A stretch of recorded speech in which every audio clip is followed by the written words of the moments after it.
Shalom, shalom, shalom. Brakata Yahweh, Brakata Yahweh Shai, Brakata Yahweh, Brakata Yahweh Shai. First, I'd like to give all praise, all honor, all glory to Yahweh, Bahashem Yahweh Shai, Bahashem Kakadash, and the double honors to the apostles of Great Millstone who rule and teach well. Peace and salutation to the elect men who's pushing this word throughout the four corners of the earth. To you, I say shalom, and to the sisters out there who's just sitting back, paying attention, listening, and learning in silence. To you, I say shalom. You know, I was having a conversation earlier, with a friend of mine, and he was asking why we always prophesy the downfall of America, or we would know it as Babylon the Great, or Egypt, or Rome all over again. And, the reason why we do that is because it is like a duplicate of ancient Rome.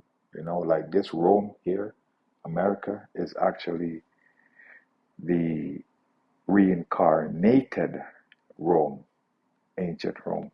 Because if you look at the system and everything that they're doing, everything that's happening over there, it is the exact replica of ancient Rome. You look at their buildings, their infrastructure, you look at their stadiums, their coliseum, you look at the government, even the way how the people are acting, everything about modern day Rome, it is the exact same of ancient Rome. So anyway, I came across this video and I just wanted to do pretty much a side-by-side comparison, but anyway, without further ado, let's just get into it. Fall of Rome. In 476 AD, the Western Roman Empire, a beacon of civilization for centuries, succumbed to a slow, yet inevitable decline. So this ancient Roman Empire, it came to a slow and inevitable decline because it was prophesied that it was going to fall. It fell. But how did it fall? There's a lot of different factors that came into play why ancient Rome fell. And it's the same thing that's happening with modern day Rome as well, right? Because it is circling the drain pretty much slowly but surely. It is falling, right? The empire's fall was not the result of a single event, but a culmination of factors. So it's not just one event that caused ancient Rome to fall, and it's the same thing with modern day Rome. It's actually not one thing that's going to cause it to fall. It's numerous factors. Economic instability ravaged the once prosperous lands. So this economic instability, I wanted to just jump into that real quick, right? So economic instability refers to when various factors of the economy are out of balance, right? One of the main characteristics of economic instability is inflation. And inflation in modern day Rome, which is Babylon the Great, which is America, we can see it is at a all-time high, right? Everything is so expensive, people can barely survive over there, right? Salary, you pay 40% of your taxes in salary over there, and the food is expensive, insurance is expensive, cars are expensive, everything over there is expensive. People can hardly survive over there, right? Let me read this again. One of the main characteristics of economic instability is inflation. Inflation occurs when the value of money decreases, which results in the increased prices of goods and services, right? So the money is being devalued as we speak because the BRICS nation is actually taking over, right? So the USD is falling, and it's falling rapidly. And when the devaluing of that money goes down, the prices of goods go up, the prices of services go up, as we can see in their day-to-day society. This shit is happening in Canada as well, and it's happening in Jamaica, right? So anyway, let me continue here. Germanic tribes and others chipped away at the borders. The military, overstretched and underfunded, could So we know that the military is overstretched. You know what I'm saying? Because these modern day Romans, what they're doing is they're fighting wars all over the place, even wars that doesn't have anything to do with them. They want to take part in that. Like right now, they're going to Taiwan because they want to defend Taiwan against China, which is stupid to me. You know what I'm saying? And they're also in Israel, defending Israel. They're in the Middle East. They're fighting against Iran. They're fighting against Iraq, Lebanon, Yemen. Like they're fighting against all these Middle Eastern countries, right? If we look, let's just look at how many military bases, real quick. How many military bases US has globally? Okay, look, US has 750 military bases across the globe. Now tell me now, isn't this stretched thin? So we know that the ancient Roman Empire also fell because their military was stretched thin. And now in modern day Rome, these Romans, these Americans, their military is also stretched thin, right? Let's continue here. no longer defend its vast territories. Numerous centuries of civil wars depleted the once mighty empire of So it also speaks about civil war, and we know that civil war is a part of prophecy, and civil war is definitely going to take place in the land of the free, home of the brave, which is modern day Rome. Why is that? Well, they have a huge migrant crisis, right? They got all these people crossing over the border, and the government is giving these people free money so that they can live. Taken away, and these people are taking away the jobs of the regular American citizens. These people are going to fight for that. These people are going to go up against the government because the government is not even protecting its own citizens now. They're protecting the citizens of every other country except their own. So these people are going to get fed up. They're going to get fed up with the fact that the government, which they're paying tax to, these governments should take care of them, but the government is not taking care of them. So they're going to rebel against the government, and they're going to be massive civil war that's going to unfold in the land of the free, home of the brave, which is America. valuable manpower and stability. Corruption weakened the government's ability to respond to these crises. And we see corruption every day in and out amongst these politicians, the Biden administration, especially in the Biden administration, the Bush administration, the Obama administration. These people go into office like having maybe a million, 2 million, 3 million in their account. But at the end of it, they're like 100 million, 80 million, 70 million deep, right? But let me jump into some precepts real quick before I finish this video, right? And this is Ecclesiastes 1 and verse 9.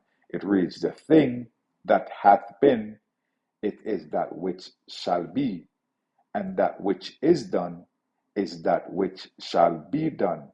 And there is no new thing under the sun." So there's nothing new under the sun, man. The same thing that was back then, that is the same thing that is here today. And that which was done back then is the same thing that is being done right now. So the same things that they did in ancient Rome is the same things that they're doing right now. The exact same thing.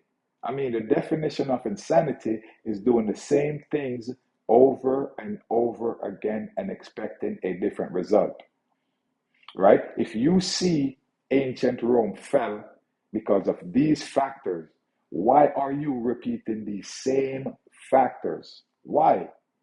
Right? This is the reason why they're repeating these factors is because they are really here for the fall of America, a fall of Babylon the Great, of the fall of Rome, right? Because they are what you call a patsy to the elites, these bankers, right? Let me jump into our next precept.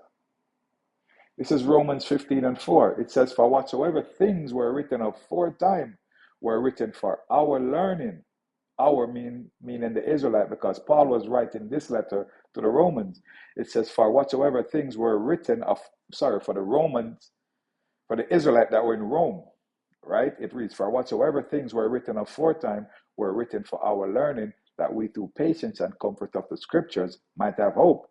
So our hope is in Yahweh Hashem Yahushai. And our hope is that this place get torn down drastically and aggressively, like how ancient Rome was torn down. The difference is that this modern day Rome is not going to come back into power. Ancient Rome came back as this Rome, but this Rome, when it falls, it's not going to come back. It's not going to come back. This is the end of all Rome, right? Let me continue this video. And kept the empire on its knees. Rome's internal economy collapsed under the weight of heavy taxation, inflation, and a reliance on slave labor, leading to agricultural and commercial decay. So let me back that up a little bit.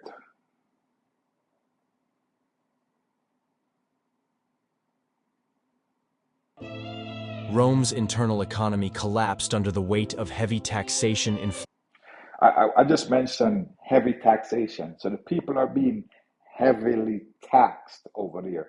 Imagine working 40 hours a week with 40% of your salary gone to taxes.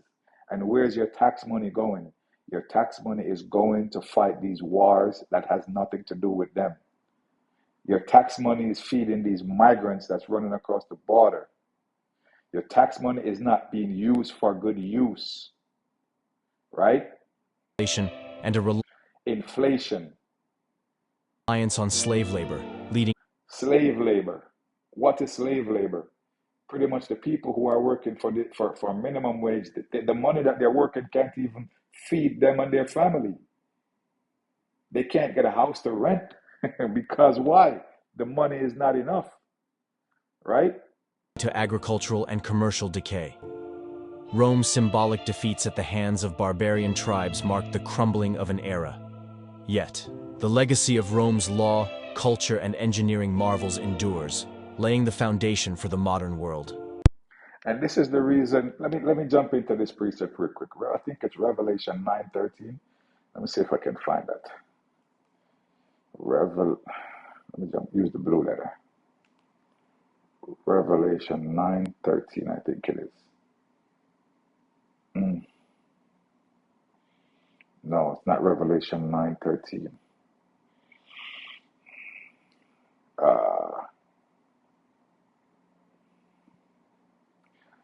I'll grab it. Just I'll grab it. I'll just finish this real quick.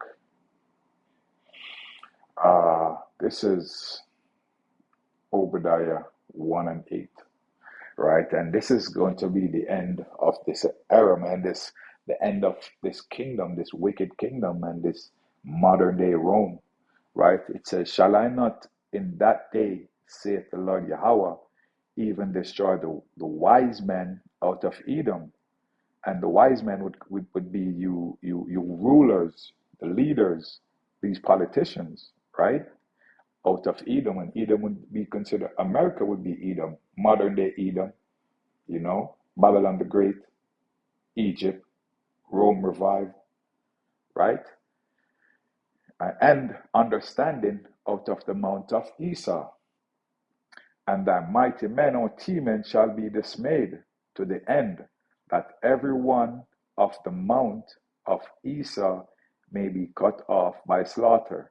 So we know that at the end of the day, these people, these Edomites, Esau, Edom, you so-called white people, all of you are going to get destroyed and you're going to get cut off by slaughter.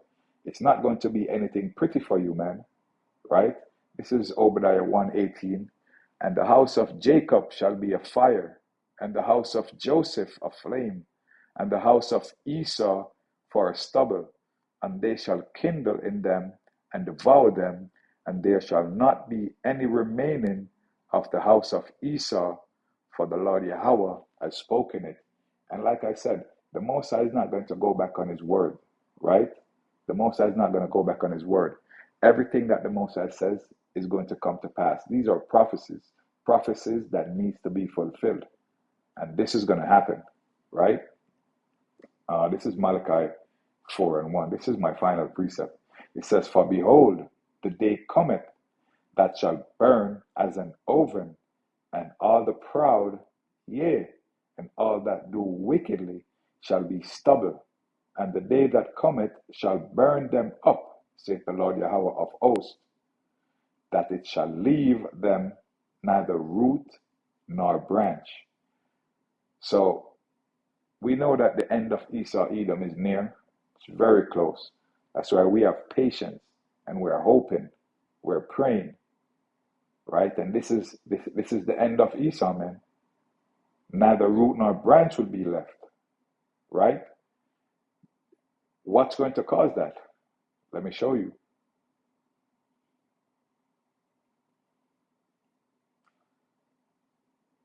This is going to cause that. This is that mushroom cloud. This is that mushroom cloud. There's going to be a nuclear storm, and this nuclear storm is what's going to cut down Esau Edom, take him off his high horse, bring him down to his knees. This is what's going to happen to him. All right? But anyway, that's it, man. Kal halal, Yahweh, Bahashem Yahweh Shai, Tawari Yahweh, Tawari Yahweh Shai. All praise, honor, and glory to Yahweh, Bahashem Yahweh Shai, Bahashem HaKakodash, and a double honors to the apostles, the bishops, the elders of Great Millstone who rule and teach well.